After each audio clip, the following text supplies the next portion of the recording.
dropshotov, Marek nezahral príliš veľa dropshotov. Takže som zvedavý na to, či to budú vinéri z Tomášovej strany, alebo keď nebude vládať, bude kaziť, to isté Marek.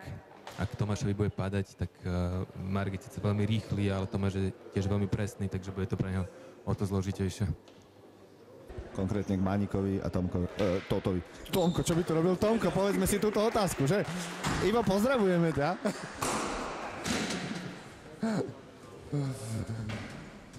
Ivo tu chcel byť tiež, ale pre nedostatok ľudskej podoby ho sem nedali.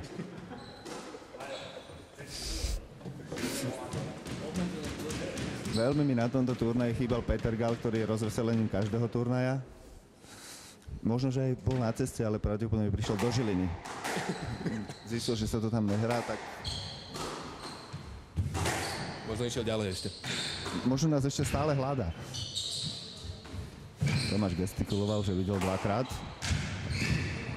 Krásna výmena, nádhera. Tak Marek je úplný gumák, lebo toto, čo pochytal teraz, je neskutočné, naozaj. Krásne ukončil.